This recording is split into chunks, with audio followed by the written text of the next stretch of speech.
I don't have mama. Can I spend a day with you, ma'am? The snow was falling in soft, lazy flakes coating the park bench where Victoria Sterling sat during her lunch break.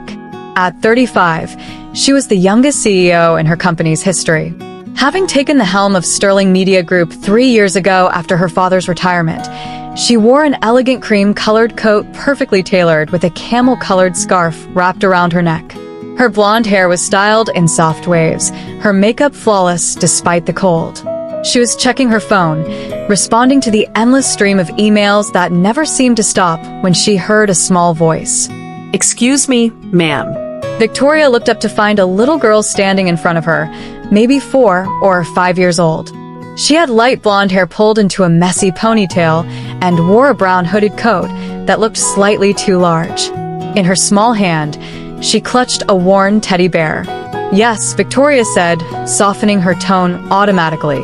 Something about the child's solemn expression touched her. Are you sad? The little girl asked. Victoria blinked, taken aback. What makes you think I'm sad? You look like my daddy does sometimes when he thinks I'm not watching, like you're carrying something heavy. The little girl tilted her head. Are you lonely? Victoria felt something catch in her throat. How had this child seen through her so easily? Sometimes, she admitted. Are you here with your parents? Just my daddy. He's over there. The girl pointed to a man on a nearby bench talking on his phone. He looked stressed, running his free hand through his dark hair. He's always on the phone for work. He says it's important. I understand that, Victoria said quietly. She understood it all too well. My name is Sophie, the little girl said. She held up her teddy bear. This is Mr. Bear. What's your name? Victoria. Sophie studied her with serious eyes.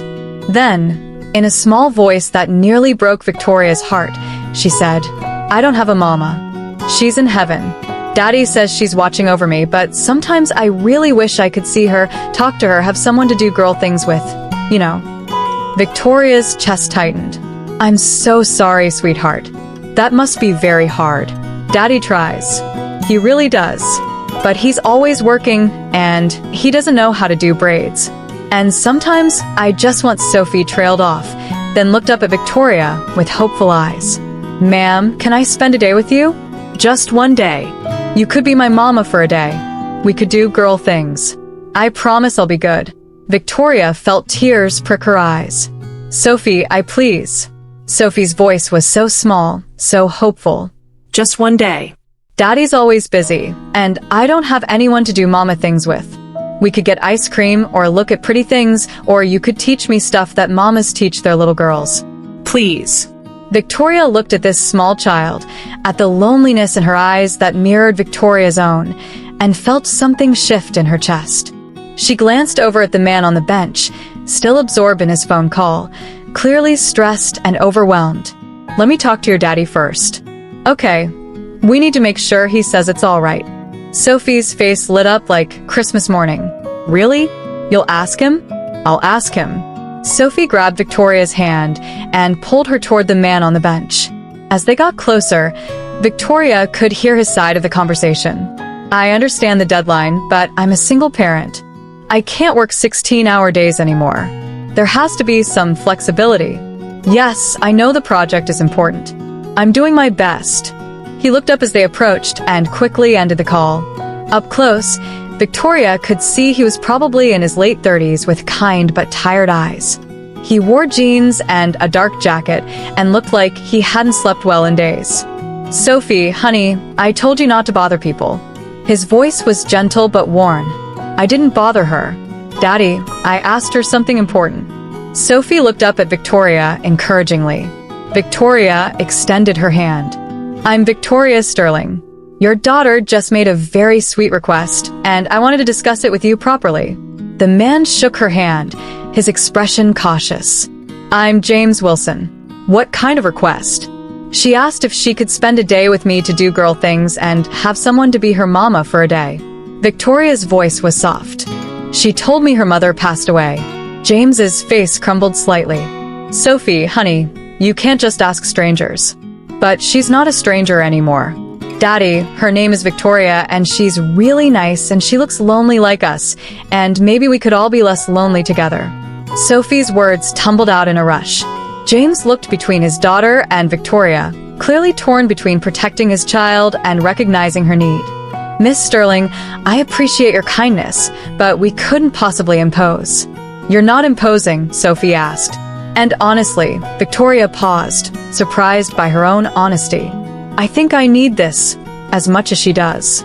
Something in Victoria's voice must have convinced James because his expression softened. Can we sit down and talk about this properly? They sat on the bench together, Sophie between them, while Victoria explained. She told them she was CEO of a media company, that she'd never married, never had children, had poured everything into her career, that she'd woken up that morning, her 35th birthday, and realized she was completely alone. No family, no close friends, just work. And more work. I came to this park to think, Victoria said quietly, to figure out if this is really the life I want. And then Sophie appeared and saw right through me. She's a very perceptive little girl. She is, James agreed, looking at his daughter with such love it made Victoria's chest ache. Her mother was the same way. She passed away 2 years ago. Cancer. Since then, it's been just us. I'm trying to be both parents, but I'm failing at it. I'm a software engineer, and my company keeps demanding more hours, and Sophie needs attention I can't always give her. She needs female influence, someone to teach her things I don't know how to teach. What if, Victoria said slowly, we made this a regular thing? Not just one day, but maybe one day a week. I could take Sophie for the day, do activities with her, give you some time to work or rest, and it would give me, she looked at Sophie, who was watching her with hopeful eyes. It would give me something I didn't know I was missing. James studied her carefully. Miss Sterling. Victoria, please. Victoria, why would you do this? You don't know us. Because your daughter asked me if I was lonely, and I realized I am. I've spent 15 years building a career and forgot to build a life. And because she looks at me like maybe I could be something important to someone. Do you know how rare that is? James was quiet for a long moment. Can I think about it? Maybe we could exchange information. You could provide references. We could do this safely and properly. Of course. That's smart. Victoria pulled out a business card, my work number, and I'll write my personal cell on the back. Call me if you decide this is something you're comfortable with. No pressure. That night, James called. They talked for over an hour. He asked careful questions about her background, her intentions, her life. She answered honestly. By the end of the conversation, they'd agreed to try it. One Saturday, a month to start. See how it went. The first Saturday, Victoria picked Sophie up at 9 in the morning. She'd barely slept the night before, nervous and excited in equal measure. She'd planned an entire day. Breakfast at a cafe, then the children's museum, then lunch, then maybe some shopping. Sophie appeared at the door in her brown coat, clutching Mr. Bear, her face glowing with excitement. You came? Of course I came. I promised, didn't I? They spent the day doing all the things Victoria had planned and several things she hadn't. Sophie wanted to look at everything, touch everything, ask questions about everything. She held Victoria's hand as they walked, chattered about her dreams and fears and favorite things. At lunch, Sophie said, Victoria, can I tell you something? Always. My mama used to take me for hot chocolate before she got sick. I missed that. Victoria felt tears sting her eyes. Would you like to get hot chocolate after lunch? Yes, please. They sat in the cafe drinking hot chocolate with whipped cream, and Sophie told Victoria about her mother, about how she used to sing lullabies and make funny pancakes, and always knew when Sophie needed a hug. I'm not trying to replace her, Victoria said gently. Your mama sounds like she was wonderful. She was, but Daddy says it's okay to love other people, too. That mama would want me to have people who care about me. Do you care about me, Victoria? Yes, Victoria said, realizing it was true. I do. One Saturday a month became 2. Then every weekend, Victoria found herself rearranging her schedule, delegating more at work, leaving the office earlier, things she'd never done before, things that would have been unthinkable 6 months ago. She taught Sophie how to braid hair. They baked bee cookies together. They went to the zoo and the aquarium and art museums. Victoria bought Sophie books and clothes and toys, then stopped herself, worried she was overstepping. But James assured her it was fine. "You're giving her something I can't," James said one evening when he picked Sophie up. "You're giving her female attention and guidance. Honestly, you're giving me something too. Time to breathe. Time to be a better parent because I'm not so overwhelmed." "She's giving me more than I'm giving her," Victoria admitted. "I was so lonely, James. I didn't realize how lonely until Sophie asked to spend a day with me." 6 months into their arrangement, Sophie asked Victoria to come to her kindergarten's mothers and daughters tea party.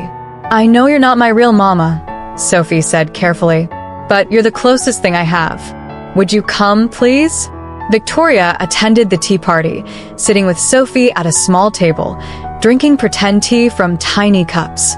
She met Sophie's teacher, who assumed Victoria was Sophie's mother and didn't correct the assumption. She watched Sophie introduce her to friends with such pride. "This is Victoria. She's my special person." After the tea party, as they walked to the car, Sophie slipped her hand into Victoria's. "Thank you for coming. I was the only kid who didn't know if they'd have someone there, but you came. I'll always come when you need me, sweetheart. Always." That night, James invited Victoria to stay for dinner. It had become a regular thing, her staying after she brought Sophie home. They'd eat together, talk about their weeks, about Sophie, about life. "Can I ask you something?" James said after Sophie went odd. "Of course. When Sophie first asked you to spend a day with her, why did you really say yes?" "The truth," Victoria was quiet for a moment. "Because I'd spent my entire birthday alone. Because I realized I'd built this impressive career, but I had no one to share it with. Because I was sitting on a bench wondering if this was all there was to life. And then this little girl appeared and saw right through all my armor and asked me if I was lonely. And I couldn't lie to her." Victoria's voice grew soft. "She saved me, James. As much as I like to think I'm helping her, she saved me from a life of accomplishment without meaning." James reached across the table and took her hand. "You've saved us too. Both of us. Sophie is happier than she's been since her mother died. And he paused.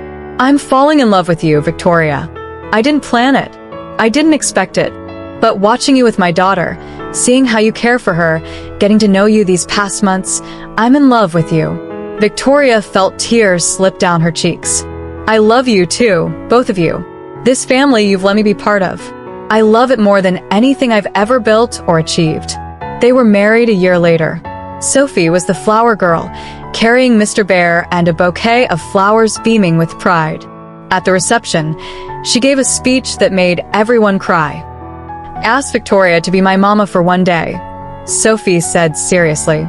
"And she said yes. And then she stayed. Every day. She's not my first mama, but she's my forever mama, and I'm really happy." 3 years later, Victoria sat on the same park bench where she'd first met Sophie. She was pushing a stroller now with her and James's 6-month-old son sleeping peacefully inside. Sophie, now 8, sat beside her reading a book. "What are you thinking about?" Sophie asked, looking up. "About the day we met. About how you asked me if I was lonely. Were you?" "Very. I didn't realize how much until you asked." "Are you still lonely?" Victoria looked at her stepdaughter, then at the baby in the stroller, then thought about James waiting at home. "No, sweetheart. I'm not lonely anymore. Thanks to you.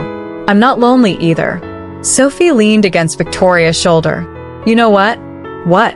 "I think sometimes angels come as little girls with teddy bears, and sometimes they come as sad ladies on park benches, and sometimes they find each other exactly when they're supposed to."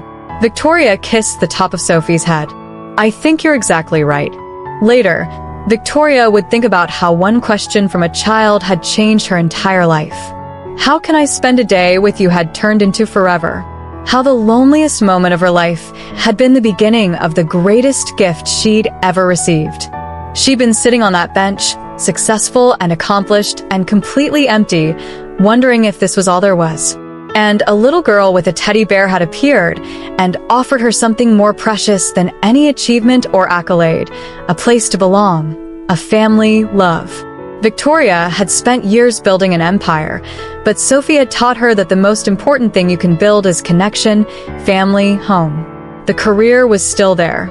Victoria still ran her company, still made important decisions, still achieved impressive things. But now it was balanced with soccer games and bedtime stories and family dinners with a stepdaughter who'd chosen her and a husband who loved her and a son who'd completed their family. All because a little girl had seen through her armor and asked a simple question. Can I spend a day with you? One day had become forever. And Victoria Sterling, who'd spent her life building success, had finally learned what it meant to build something that truly mattered. A family, a home, a life filled not with achievements, but with love. All because she'd said yes to a lonely little girl in a park. And that little girl had saved her right back.